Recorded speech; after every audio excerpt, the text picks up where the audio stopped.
Yo, what's up guys? It's your girl Basha Garcia from Basha the Vlogger and all the way from the Gupan City, Pangasinan!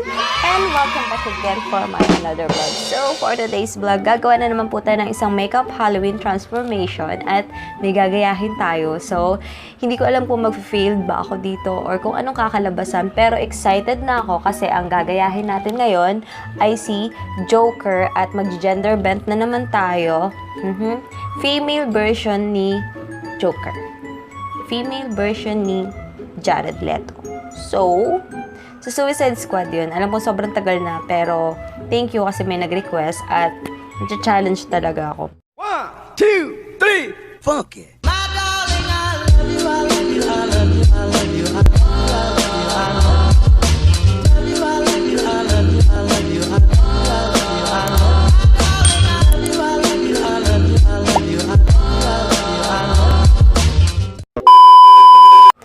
So, yun na nga, magpa-primer na ako kasi nga wala akong moisturizer, hindi pa ako nakakabili.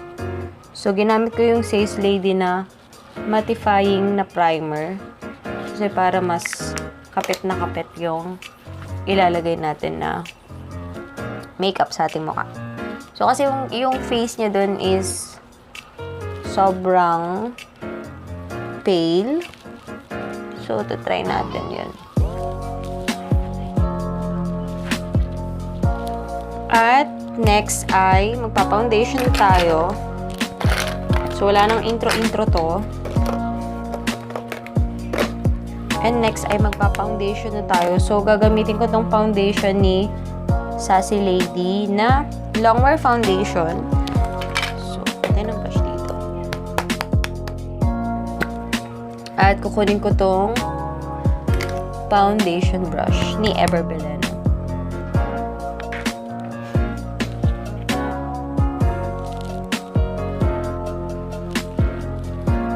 Ito yung pinaka-fair. Ito yung pinaka-maputi.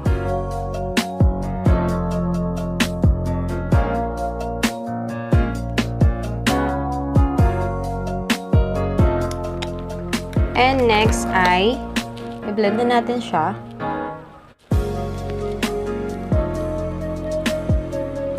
Okay, so after nyan ay kukuha na ako ng loose powder. So, ang gamitin kong loose powder ngayon ay yung Magical Halo na translucent. Kasi kailangan natin ng asin talagang sobrang puting-puti. So, after nyan, habang nagbe-bake tayo dyan, ay kikilay na tayo. So, yung kilay niya dun ay colored green. So, gawa natin ang paraan yan. Kasi, para maging green siya. And, meron ako dito ang ganitong color green na para siyang actually pang eyeliner pala talaga siya. So, itatry ko lang kung mag-workout ba siya sa kilay ko and kung mag-green ba siya. Oh, mag-green siya, girl. Okay, so natapos na yung kilay natin at tatanggalin ko na yung powder na binake natin dyan. So, kulang pa yung pagka-pale niyan. At kanina, gumawa kasi ako ng... So, ayun. Bumili kasi kami kanina ng ganitong... I don't know if acrylic paint ba to, pero parang hindi. Kasi body paint siya. So, powder siya, water-based. Kaya kanina, gumawa na ako ito. So, ayan. Tinidor pa nga. So, kukuha na ako ng brush at kailangan kasi talaga maging pale yung face natin para ma-achieve natin yung skin tone ni Joker. So, parang ganyan.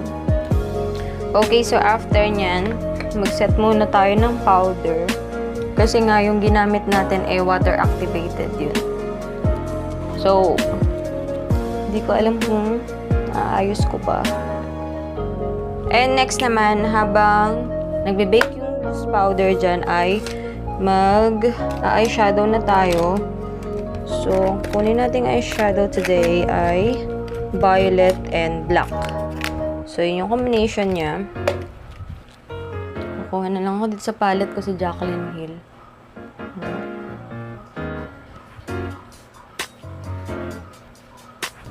So, ayan, nag-eyeshadow na ako ng black din.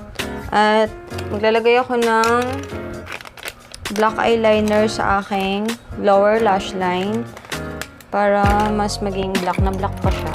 So, gamitin natin itong PS. Black eyeliner. Okay, so after kong lagyan yan, kailangan ko na siyang i-blend using this brush. At ito yung gagamitin ko. Para medyo umayos naman siya tignan. And next ay maglalagay tayo ng medyo pula.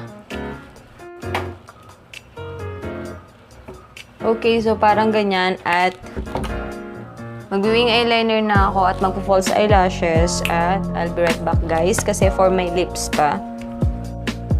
Okay, so after nyan, magkukontour na tayo. At ang gagamitin natin pang contour today ay black.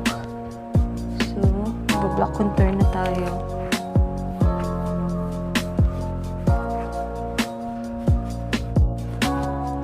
Okay, so after natin mag-contour ay magsusulat na ako ng letter J sa... Ako dito ata o dito. So, try natin. Hindi kasi ako marunong mag-letter.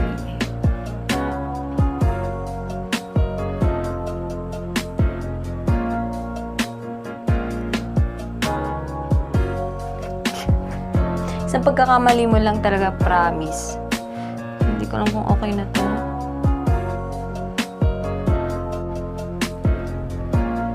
Parang nahihirapan ako.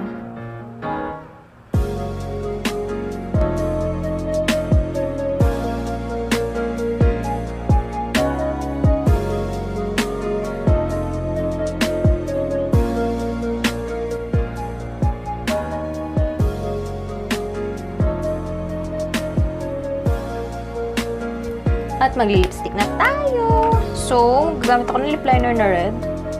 At kotehan ko muna yung lips ko.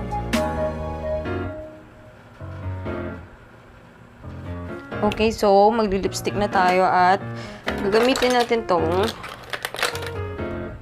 maliit na lipstick na to from Focallure.